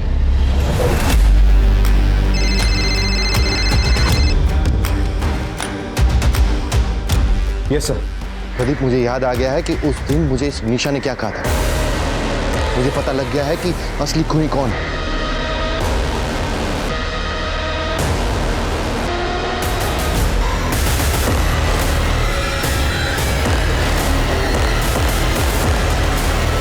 मुझे याद आ गया है कि उस दिन एम्बुलेंस में निशा ने मेरे कान में क्या कहा था। सच बात यह है कि एक मिनट सर, इससे पहले आप कातिल तक पहुंचे। कत्ल कैसे हुआ था ये मैं आपको बताता हूं। बहुत इंटरेस्टिंग है सर, सुनिए। कातिल जानता था कि निशा मैम को मारना इतना आसान नहीं, क्योंकि वो एक हाईली ट्रेन्ड ऑफिसर है। तो उनको मारने का सबसे अच्छा तरीका जो था वो था सरप्राइज अटैक। और सरप्राइज अटैक के लिए उसे घर के अंदर पहले से ही मौजूद होना पड़ता। और निशा मैम के घर के अंदर ऐसी कोई जगह नहीं थी जहां पर वो छुप सकता था। तो उसने देखिए क्या प्लान किया। वो निशा मैम के घर दोपहर में पहुंचा जब निशा मैम थी नहीं, और उसने निशा मैम के ड्रॉअर से उनकी पर्सनल गन निकाली और उसने जाकर कबर्ड में इस तरह से लगाई कि निशा मैम जब भी कबर्ड खोले गोली चल जाए और सीधा निशा मैम पर। क्योंकि निशा मैम जब घर पर आई उन्होंने अपनी सर्विस रिवॉल्वर सामने रखी, लेकिन तब तक कातिल अपना ट्रैप सेट कर चुका था। सर, ये बात मुझे तब जाकर पता चली जब मैं निशा मैम के घर पे पहुंचा और उनकी कबर्ड में दोबारा से तलाशी ली। तब मुझे बारूद के ट्रेसेस मिले जो गन चलने पर निकलते हैं। लेकिन सर, एक बात समझ में नहीं आई। जब हम क्राइम सीन पर पहुंचे तो वो गन जो कबर्ड में मौजूद होनी चाहिए थी वो हमें जमीन पर मिली। वो गन कबर्ड से जमीन पर किसने रखी? और यही सवाल जो है हमें कातिल की पहचान करवाता है सर। क्या सर, क्राइम सीन पर जब हम पहुंचे तो वो जो गन कबर्ड में थी वो गन आपने कबर्ड में से निकाल के जमीन पर रखी, ताकि सबको लगे कि खूनी ने खून किया और गन छोड़कर भाग गया। क्योंकि खूनी आप है सर। मैंने सीसीटीवी चेक किया। निशा मैम 5:30 को घर आई। उसके पहले ही आपने उनके घर जाकर उनके कबर्ड में गन लगाई थी। आप पहले से मौजूद थे अंदर। निशा मैम को आपके इस प्लान के बारे में पता चल चुका था सर। हाँ, निशा ने यही कहा था मुझसे। मैं ही हूं निशा का कातिल। क्यों किया आपने ऐसा? अंदर ही अंदर मैं निशा से बहुत प्यार करने लगा था और मुझे भी ऐसा लगता था कि वो भी मुझसे प्यार करती है। एकेडमी से निकलने के बाद सालों तक मैंने इसी सोच के साथ इंतजार किया कि आज नहीं तो कल निशा अपनी फीलिंग्स को एक्सप्रेस करेगी। लेकिन जब उसने विनोद के बारे में बताया, लेकिन मुझसे वो सहन नहीं हुआ और ये कड़वा कूट भी ये सोच के पी गया कि जब मैं निशा को अपनी फीलिंग्स के बारे में बताऊंगा तो वो मेरे प्यार को अपना लेगी। लेकिन ऐसा भी नहीं हुआ। ये क्या है? निशा, निशा, आई लव यू। तुम मेरे सबसे अच्छे दोस्त हो। तुम अपने मन में ये सब लेके बैठे हो? तुम्हारे मन में कुछ और बाहर कुछ और है। निशा, मेरी बात I said leave. Nisha, leave. दोबारा अपनी शक्ल मत दिखाना मुझे। और उसी गुस्से में मैंने ये फैसला कर लिया कि मैं निशा को मार दूंगा और इस तरह से मारूंगा कि किसी को मुझ पर शक नहीं होगा। क्योंकि जब गोली चली तब तो मैं तुम्हारे साथ ड्यूटी पर था ना। लेकिन उस एक्सीडेंट में मेरी याददाश्त खोने और वापस पाने के बाद मुझे अपना जुर्म कुछ अलग नजरिए से दिखने लगा। सच कहो यार, मुझसे बहुत बड़ा गुनाह हो गया। निशा मैम के मर्डर के लिए मैं आपको गिरफ्तार करता हूं। You are under arrest Arvind Mudgal. यही एक इकलौता और अनोखा ऐसा केस था जिसमें विक्टिम और इन्वेस्टिगेटर और क्रिमिनल तीनों ही पुलिस अफसर थे। और इतना सब आखिर हुआ क्यों? सिर्फ इसलिए कि एक आदमी अपनी भावनाओं का इस हद तक गुलाम बन गया कि बस एक लड़की की ना ने उसे अपराधी बना दिया।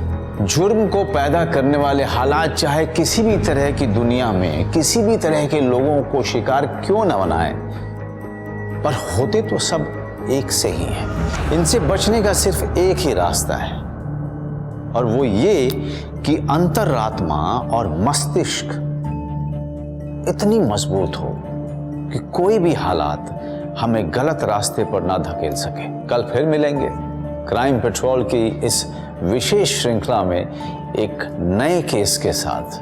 तब तक आप अपना और अपने परिवार का खूब ख्याल रखिए और देखते रहिए क्राइम पेट्रोल सतर्क।